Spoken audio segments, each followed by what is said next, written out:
Welcome to the WTR Small Cap Spotlight podcast. I'm your host, Tim Gerdeman, Vice Chair and Co-founder and Chief Marketing Officer of Water Tower Research.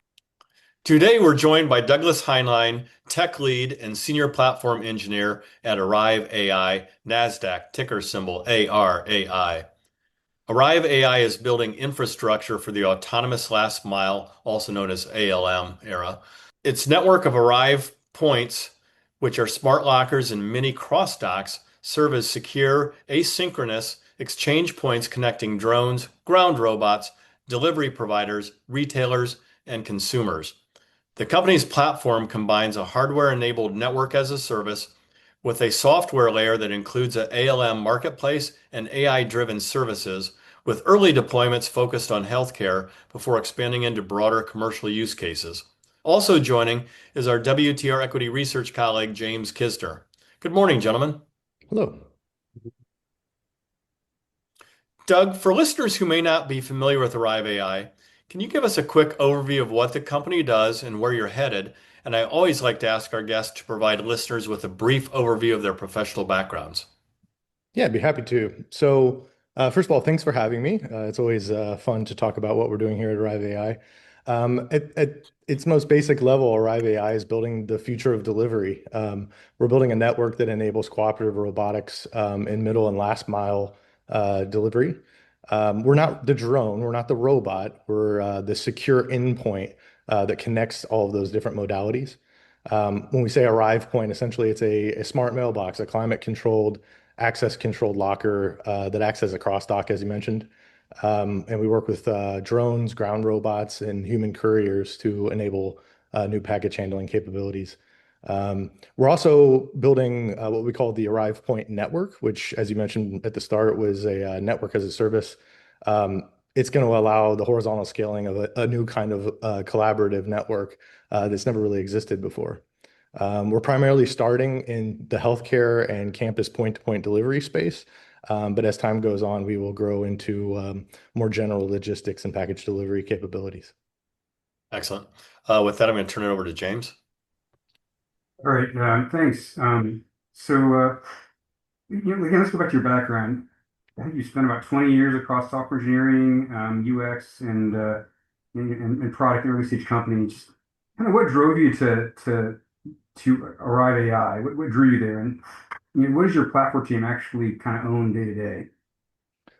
Yeah, so as you mentioned, I've spent my entire adult life working in early stage technology projects, mostly in the startup space, sometimes in larger organization and entrepreneurial projects.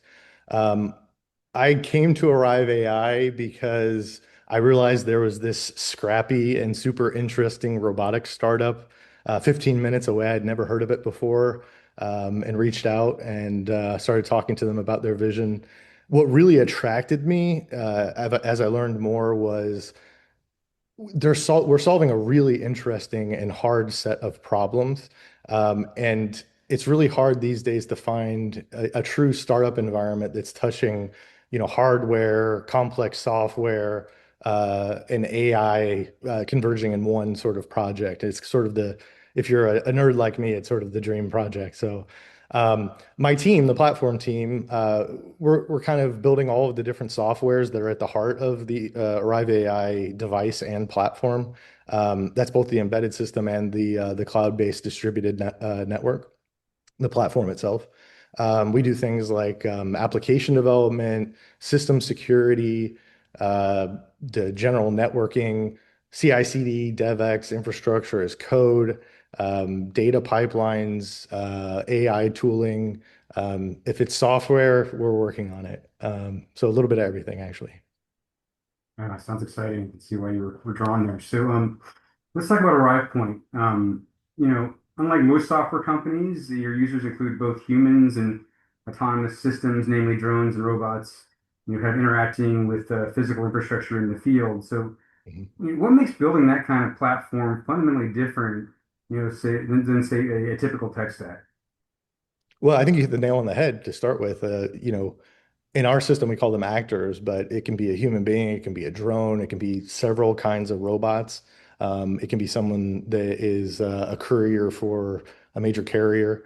Um, we serve lots of different modalities, and they're sort of all equal citizens in our system. The other thing that's really interesting about what we're building, I think, is, when you develop a SaaS application, for instance, and you have a 500 error, um, if it's a pure software, it's inconvenience. It usually means a long debugging session and maybe a late night. In this project, it means potentially a package on the ground, or it means, a lab not getting a sample on time, or it means someone not receiving needed medication when they need it. So the cost of failure is much higher. Our main state is the physical world, and it's not like a browser window. You can't really reload physics. That's not how it works. Um, so the other thing I would say that's sort of interesting is that we are doing projects that you would call cobotic, in the sense that it's not just robots that are acting interoperably. It is robots and humans, taking up the same space and interacting in space and time. All these things sort of come together to mean that security, auditability, scalability, responsiveness, they're not just goals like you would have in a standard application development environment. They actually become prerequisites to even attempt what we're trying to do. So it really um, elevates the need for extreme detail orientation and for making sure that you do everything right the first time.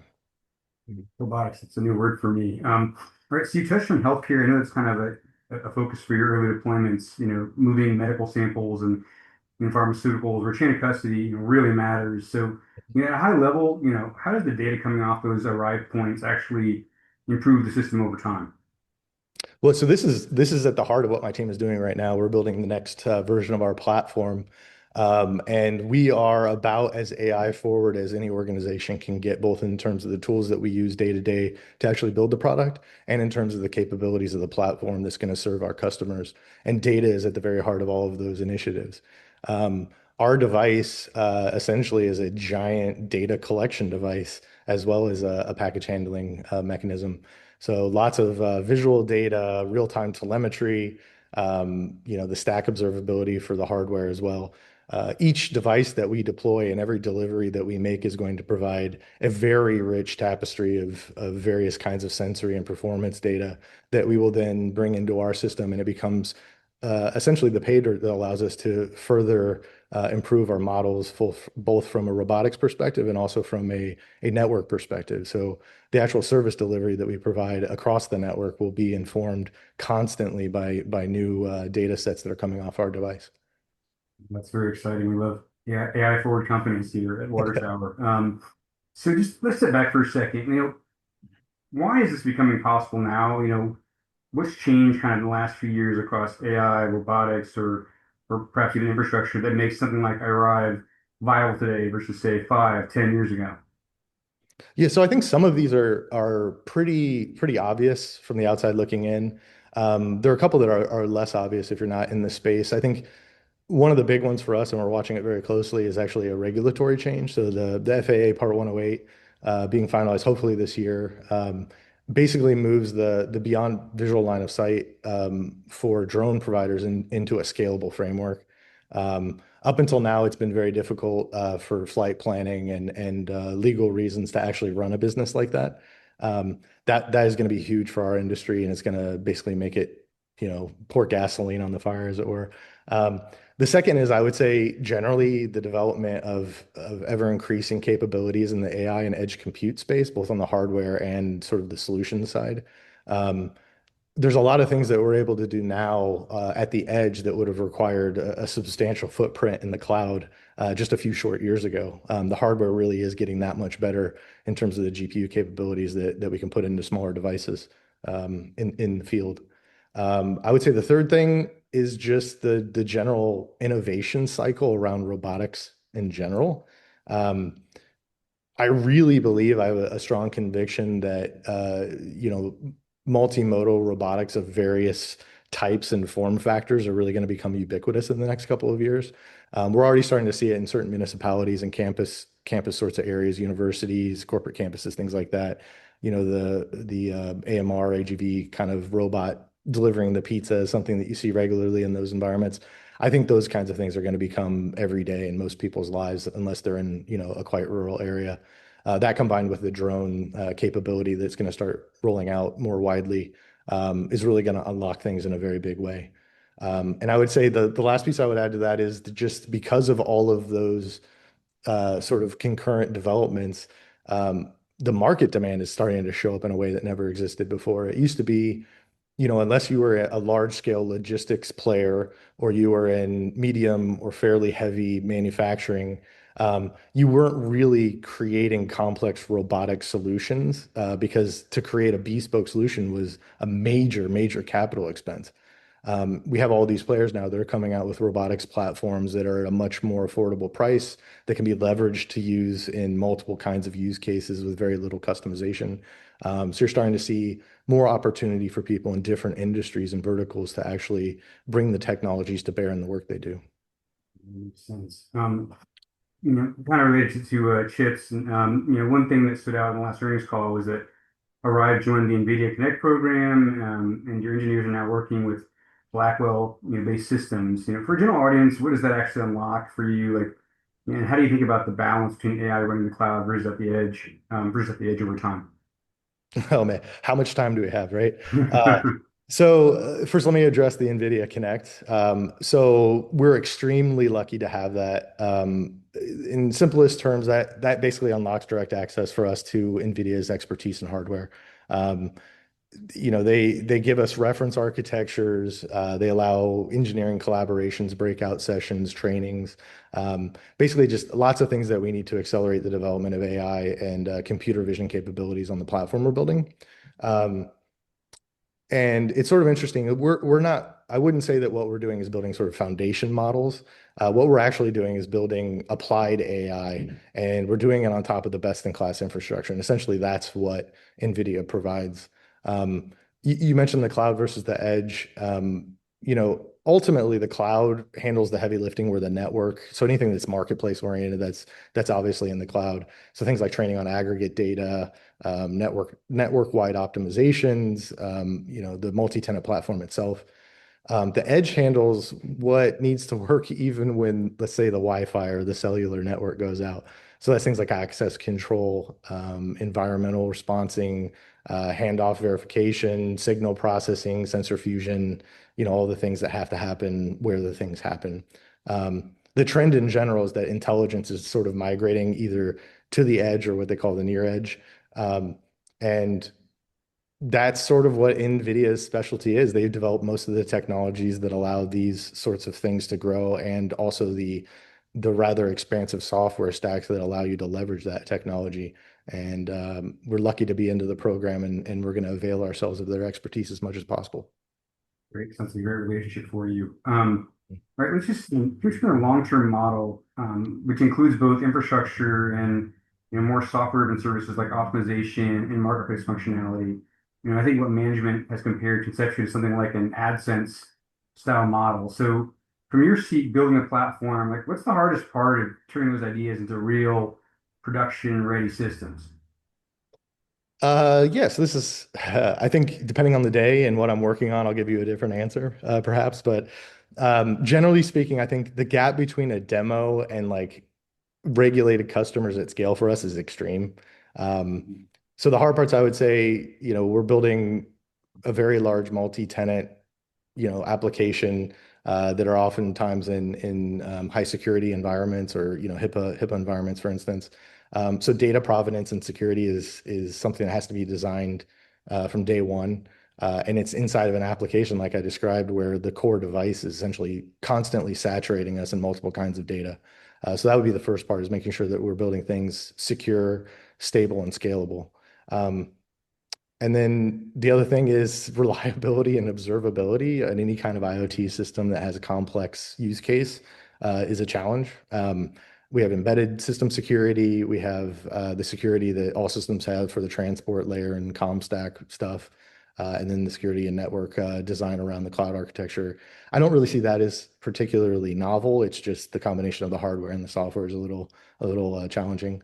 I think the main thing, though, if I had to put one thing out there, is the fact that we're building a kind of cooperative network that has never existed before.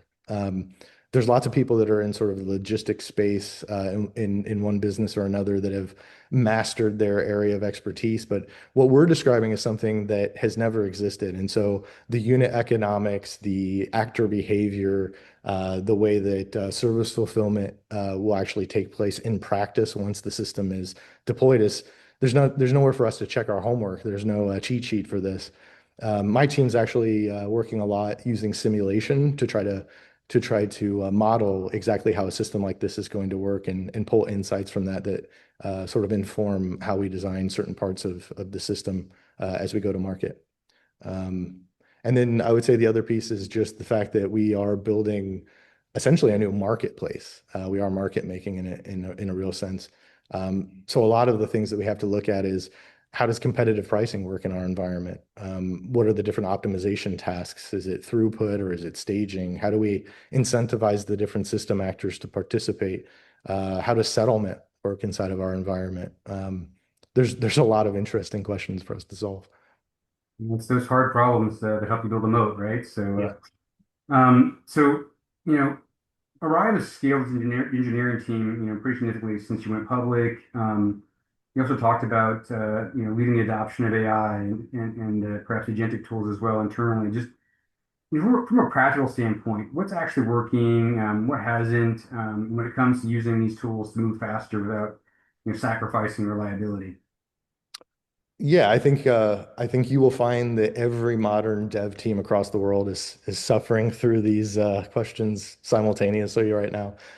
For us, because we do have to worry about reliability, security, and safety in our application, we can't be as cavalier, I think, about fully agentic processes. Downtime is not something that will be as forgiving in our environment as a social app, for instance. In terms of what's working for us as a team, I think we're using it primarily to accelerate on sort of the boilerplate work. General code scaffolding.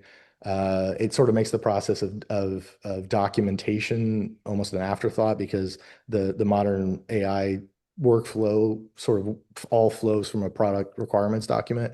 So that's really great. We use it heavily across the team, not just in my team, but across the organization for exploratory work and research. We also use it a lot for onboarding acceleration when we have new staff members or people that are new to our code base.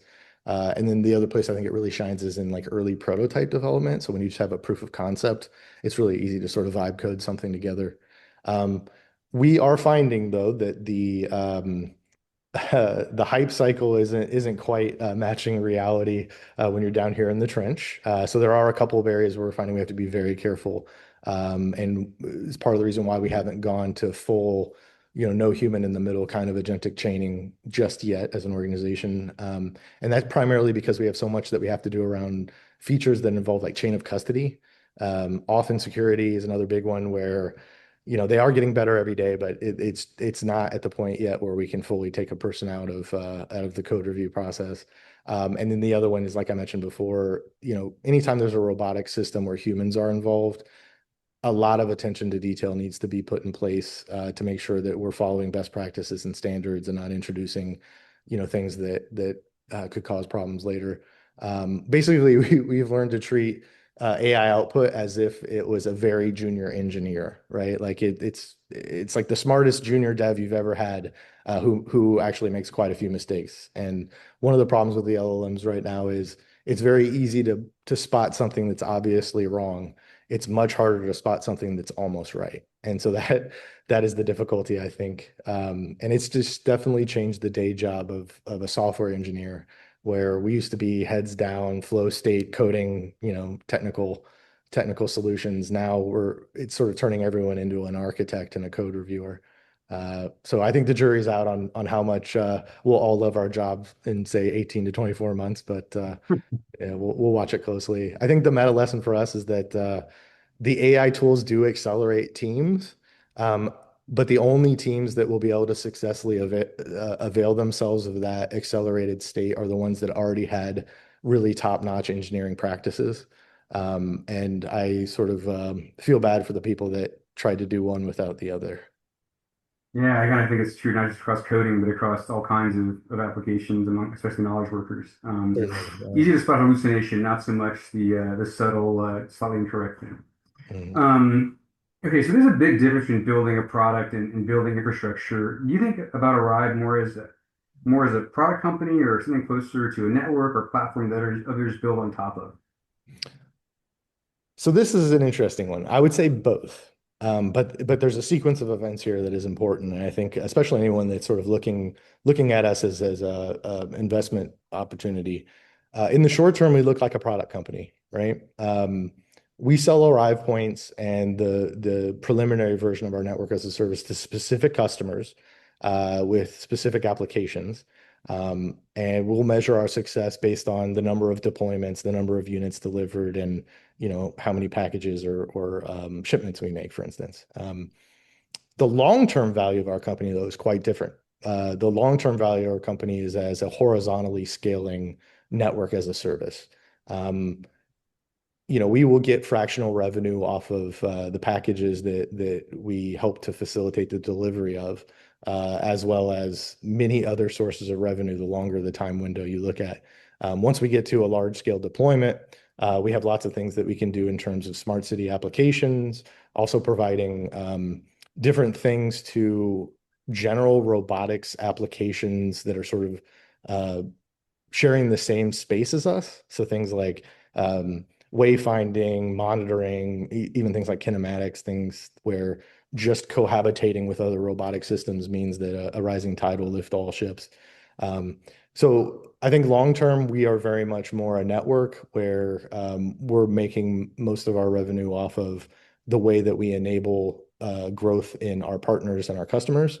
But in the short term, we will feel more like a traditional device or robotics company. Makes sense. That's helpful. So, what's the hardest unsolved problem right now? Technical or otherwise, that could slow this vision down if it doesn't get solved. Yeah, so in terms of what we do at Arrive AI, I think it's still the same problem, and that is that this is a brand new, essentially application or industry. The interoperability of robotic systems is something that usually is solved on a case-by-case basis in a very specific setting, where usually you have the same design team or a group of connected design teams solving it per application. We're talking about a out in the world general interoperable robotics paradigm, and a lot of the standards that you would normally see in industries where you have multiple players interacting, they don't really exist yet. So things like shared protocols, shared identity models, even like the standards around physical handoff. This is so new of a space that those sort of haven't congealed yet in the industry.